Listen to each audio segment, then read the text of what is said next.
tu es une entrepreneuse, une maman de plus de 40 ans, et que chaque fois que tu dois publier quelque chose, chaque fois que tu dois faire quelque chose pour ton business, tu as l'impression que c'est une montagne à gravir, reste. Je vais dire quelque chose que la plupart des coachs ne te diront pas. Tu n'as pas besoin de plus de discipline, mais plus de sécurité. Parce que ton business, il n'est pas là où toi t'aimerais qu'il soit parce que tu es une mauvaise gestionnaire ou une mauvaise marketeuse. Elle est peut-être plus au point mort parce que tu es en mode survie. Bienvenue sur cette vidéo où on va parler justement de comment transformer ça. Je suis Justine Alves-Jaco et j'accompagne les mamans entrepreneuses de plus de 40 ans à transformer le business pour qu'il soit pérenne et meilleur pour leur santé aussi. Donc si vous comprenez, c'est que ton entreprise fonctionne aussi grâce à ton système nerveux. Donc lorsque ton corps se sent en sécurité, tu crées, et quand il se sent en mode survie, tu stagnes ou carrément tu disparais. Parce qu'il va se mettre en mode protection, et la protection peut se traduire de différentes manières, comme la procrastination, arrêter tout, fuir, répéter les choses qui ne sont pas les plus utiles. Donc ce n'est pas un problème de stratégie, mais bien de régulation. Donc ça veut dire qu'on doit descendre d'un niveau. Et c'est pour ça que j'ai envie de te dire que avant de te demander mais qu'est-ce que je dois faire de différent ou qu'est-ce que je dois faire comme action dans mon business, c'est d'aller voir comment est-ce que je me sens, dans quel état je suis, comment est mon corps, comment est mon souffle, comment est mon cœur, comment je sens dans mes muscles. Parce qu'un cerveau et un système nerveux qui est stressé, il perd toute sa créativité. Tu l'as peut-être déjà entendu. Et du coup aussi sa capacité à réfléchir long terme.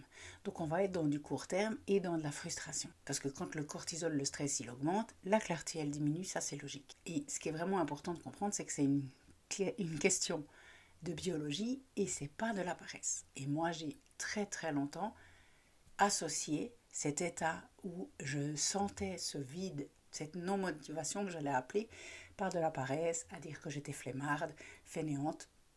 Et pire, des fois même, je disais que je ne savais pas quoi faire. Alors que c'est clair ce que j'ai à faire.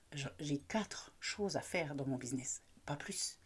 Mais depuis que j'ai changé, avant j'en avais 1500 et effectivement, je ne savais plus par quoi commencer. Donc là, ce que j'ai envie de t'inviter à faire, c'est, une fois que tu t'es posé cette question de comment est-ce que je me sens, comment est-ce que je me sens dans mon corps, comment est-ce que je me sens dans ma respiration, c'est d'aller faire une pause et d'aller vraiment l'identifier. Est-ce que tu es calme, tendu, apaisé? Et prends juste conscience aussi au niveau physique. Est-ce que tu sens que ta mâchoire est tendue? C'est souvent, on est très tendu ici.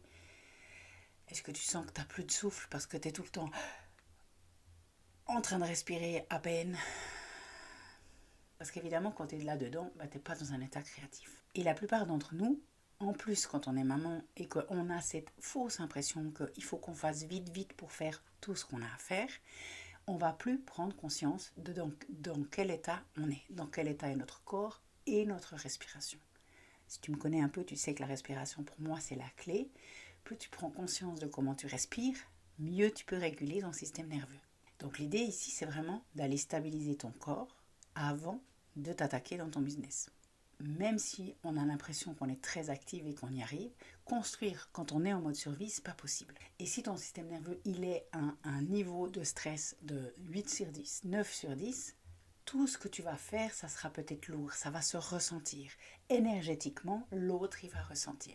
Donc je t'invite vraiment à faire quelque chose pour retourner dans le corps. Des respirations lentes, ça peut être 5 respirations par le nez, on expire par la bouche. On met les épaules bien en arrière, on met les pieds à plat, on s'assied confortablement. Ça peut être 2 minutes de marche dehors, sans ton téléphone, juste regarder le paysage, écouter les oiseaux. Il n'y a pas besoin d'avoir une routine de 45 minutes pour tout faire ça. L'idée, c'est vraiment de revenir à ton corps avec quelque chose de simple qui te fait du bien et qui te permet juste de prendre conscience de comment tu te sens là maintenant. Et que ton cœur et ton cerveau puissent se mettre à une même fréquence pour que tu crées après dans le meilleur état d'esprit que tu puisses avoir. Ensuite, une étape après, pour moi, qui est vraiment importante et qui a beaucoup changé dans ma réalité, dans mon quotidien, c'est d'avoir une petite action réalisable. Ce que j'ai réalisé, et j'en ai parlé dans d'autres vidéos, mais c'est que à force de trahir notre parole envers nous-mêmes, notre cerveau engramme, comprend qu'on ne peut pas se faire confiance. Et il va plus croire quand on va dire qu'on va faire quelque chose. Rien qu'entre nous et nous. Je ne te parle même pas avec les autres, je te parle que de toi et toi. C'est-à-dire que quand ton cerveau, tu te dis à toi-même et tu te promets à toi-même, je vais faire 5 vidéos, et qu'en fait tu ne les fais pas, il va enregistrer ça. Et il va plus te faire confiance. Il va plus se faire confiance. Donc tu ne te fais plus confiance quand tu te dis que tu fais quelque chose. Tandis que quand tu te dis une petite action, par exemple, je vais faire une vidéo par semaine, et que tu le fais, au contraire, le cerveau, il va assimiler, c'est bon, on se fait confiance, on peut avoir confiance en nous, qu'on fait ce qu'on dit qu'on fait. Donc là, maintenant, l'idée, c'est d'avoir une petite action réalisable que tu sais que tu vas tenir dans la durée. Et c'est vraiment pour moi ça qui a tout changé, c'est ce truc de dans la durée. Je préfère faire 2 vidéos sur YouTube par semaine, parce que je sais que je tiens ce rythme-là, plutôt que de me dire je vais en faire 4 ou je vais en faire 3, plus des shorts, plus d'Instagram, plus des newsletters, plus je sais pas trop quoi. Et du coup, je m'engage envers moi à le faire, le minimum que j'ai décidé, la petite action. Et c'est ça que je t'invite à faire. Parce que la constance est la clé. Et réduire aussi le nombre d'actions que tu t'engages à faire aussi. Parce que souvent, on est trop gourmande. On a l'impression qu'on peut faire beaucoup plus que ce qu'on peut. Mais ce qui fait qu'on est tout le temps en train de se trahir parce qu'on va faire moins finalement. Donc, on a meilleur temps de dire qu'on fait moins et de faire plus ou de faire mieux et de faire bien ce qu'on dit, plutôt que de dire qu'on va faire beaucoup et de ne pas faire tout ce qu'on a dit. Et ça d'ailleurs, c'est un peu la même chose avec nos clients. On a meilleur temps de dire qu'on offre ça et en fait, ils reçoivent ça, que de leur dire qu'on va offrir beaucoup et en fait, ils reçoivent un peu moins.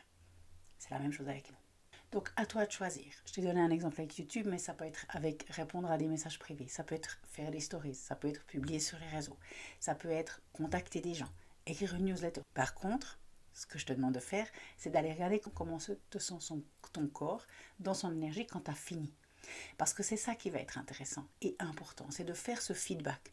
Je suis fière de moi, je vois que j'ai fait ça. Et il y a un momentum qui se crée, c'est-à-dire un effet un peu boule de neige de j'ai vu que je peux le faire, je continue. Parce que quand on est épuisé, il y a toujours 2 solutions, la fuite ou la force. Et puis la force, ça se traduit par un surmenage, par un épuisement. Et la fuite, on disparaît. On va faire autre chose, on va regarder Netflix, on va lire, on va faire toute autre chose. Et après, évidemment, on va culpabiliser. Et aucune de ces 2 ne procure de la sécurité. Logique. Donc la troisième option, c'est le micro-engagement. L'étape d'après, ça va être de créer cette norme minimale, c'est-à-dire quel est le minimum que tu vas faire, dans lequel tu t'engages à faire pour la semaine. Parce que tu es une mère, une femme, une amie, une sœur, une entrepreneuse. Tu as des cycles, il y a des saisons. Et tu ne peux pas être à fond tout le temps, 24 heures sur 24, 7 jours sur 7. Tu l'as bien vu. Ça me fait penser que même les sportifs professionnels, ils ne s'entraînent jamais tout le temps. Les moments de pause, de repos, de restructuration, de je ne sais pas comment ils appellent ça, mais c'est autant important que les moments où ils s'entraînent complètement à fond. Et nous, sur tous les moments, on a tendance à ne jamais s'octroyer ces pauses-là. Donc, là maintenant, de te prendre un moment pour regarder ta semaine où tu vas mettre autant des moments de pause que des moments intenses, ça va être super important.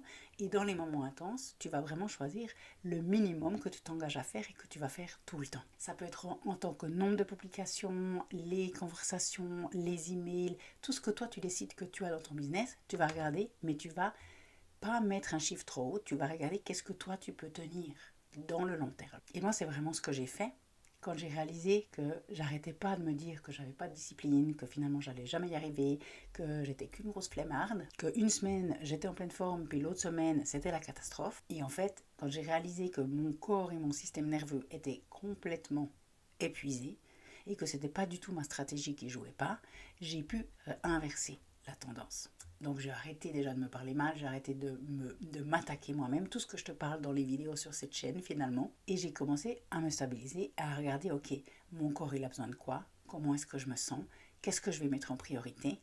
Et j'ai mis mes 5 actions, je te disais, 4-5 actions que j'ai au minimum à faire tous les jours et toutes les semaines. Et j'ai rendu ça hyper, pas automatique, mais tu sais, récurrent. C'est-à-dire que chaque dimanche, je sais ce que je fais, chaque lundi, je fais la même chose, chaque mardi, je fais la même chose. Les petites actions récurrentes que je veux absolument le minimum qui soit fait, ça va être à des jours, toujours les mêmes moments, Et c'est là le véritable changement. C'est pas dans ce que tu fais, mais c'est dans qui tu deviens et ce que tu mets en place pour atteindre ce que tu as envie. Et ce que je trouve super intéressant, c'est que j'ai pas travaillé plus, au contraire, j'ai presque même travaillé moins, mais beaucoup plus ciblé. Et c'était plus pour survivre, c'était pour créer. Donc ça change tout dans mon système nerveux, tout seul en fait. Donc si toi aussi tu te sens un peu épuisé, en mode éparpillé, avec ce système nerveux qui est en vrac, cesse de te juger, tu n'es absolument pas la seule. Et ta première stratégie, ça ne doit pas être ton contenu et faire plus, mais ça doit être ta respiration et faire moins. Donc dis-moi dans les commentaires comment est-ce que tu te sens en entendant cette vidéo et qu'est-ce que tu as envie de prioriser. Si tu veux de l'aide pour ralentir, le lien de mon coaching individuel est dans la description. Et si tu as envie de changer de système pour qu'il travaille pour toi, finalement ce que moi j'ai mis en place, où il y a beaucoup de choses, où je ne suis pas toute seule et c'est automatisé et il y a un tunnel qui est extraordinairement mis en place et qui me facilite la vie, on peut en parler, le lien en commentaire aussi. Il ne faut pas oublier que tu ne construis pas que un business, mais tu construis quelque chose d'encore plus grand, sûrement pour tes enfants comme moi. Et pour ça, il nous faut un corps en sécurité et en bon état d'esprit. Et une femme qui peut respirer en même temps qu'elle fait ce qu'elle aime. Je te dis à bientôt dans une prochaine vidéo. Ciao.